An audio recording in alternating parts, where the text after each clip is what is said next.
Hi everybody, welcome back to the channel. Now in today's video, I want to spend a bit more time talking about the Galaxy S24 Plus because I personally think this might be the best choice for you. So in today's video, we're going to find out who this phone is really made for and whether you should go for this, the Ultra or the base variant. Let's begin the video right away.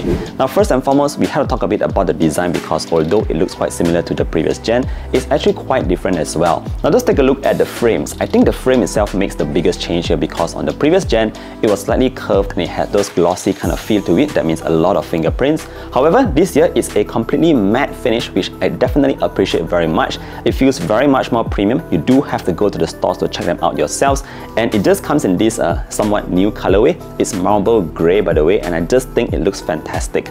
Although it doesn't come with the titanium build, this is actually still a very nice feeling phone. Now the second point on why I think this might be the perfect choice for you is all about the size. Now if you just take a look at the Galaxy S24 Ultra, it is a huge phone compared to the 24 Plus. Other than that, the S24 Ultra also comes with the S Pen, which I think actually a lot of people do not use.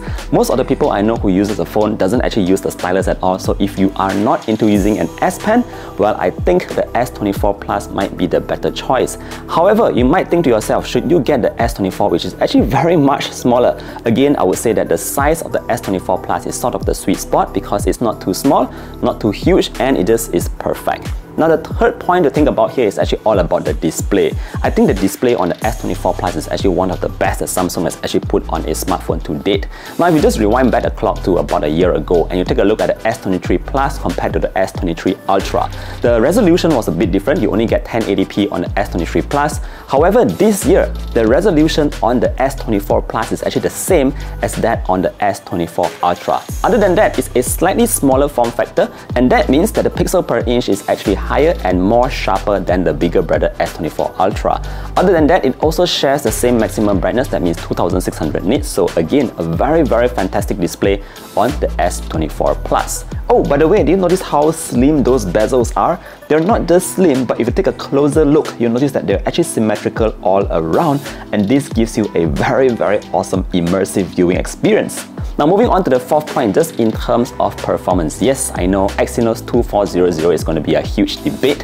However, you might notice that the performance of the 2400 is actually very good this year. It's almost on par with the Snapdragon 8 Gen 3, so you're not really missing out on a lot of performance. If you're not the kind of person who's always gaming like super hardcore and you always require like the highest frame rate and all that, then actually the Exynos 2400 is still a great processor. If you just take a look at the benchmark scores itself, it actually outran the Snapdragon 8 Gen 2 from last year, although it is not as high as the one on the Snapdragon 8 Gen 3. So just in terms of performance, again, you can expect some really high performance coming out from the Exynos 2400.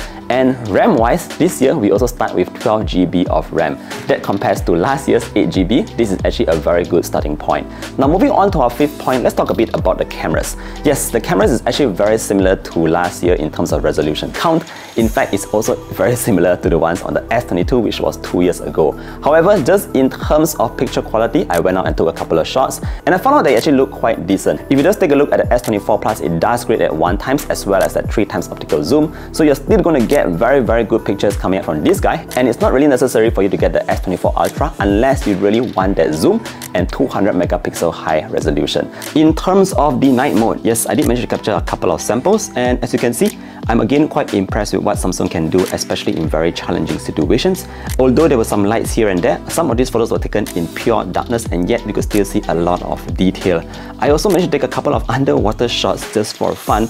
Now before we go on to the next point, I just want to show you a very quick clip that I shot using the S24 Plus. This is to give you an idea on how the OIS works. It's actually very stable, even though I'm walking a bit quicker than what I usually do. So just take a look at this quick clip and let me know what you think. Now this year is really all about that Galaxy AI, a lot of cool features that Samsung has added into the phone to make it a bit more fun, and I've already did a full video on Galaxy AI, so I won't go into detail, but you'll also be getting that here on the S24 Plus. Now last but not least, let's talk a bit about the battery. The S24 Plus this year gets a bump to 4900 mAh, which is actually 200 mAh more than the last year's S23 Plus. After using it for a while, I noticed that the battery life is not to say the perfect, it's not the best out there, but you can definitely feel a sense of improvement compared to last year. So at the end of the day, if you're looking to get yourself one of the Galaxy S24 series, I really think you should consider all the points that I just mentioned earlier, and that includes the design itself, includes the size, the display, the performance, the battery battery life, and of course Galaxy AI that is actually available across all the S24 series. Anyways, if you have any further questions, let me know your thoughts on what you think about the Galaxy S24 Plus. Is this going to be your main choice this year? Let me know down in the comment section below. Thank you for watching today's video all the way to the end. Don't forget to drop a like and sub to the channel if you want to see more content like this, and I look forward to seeing you guys in the next one. Do take care and stay safe. Bye bye.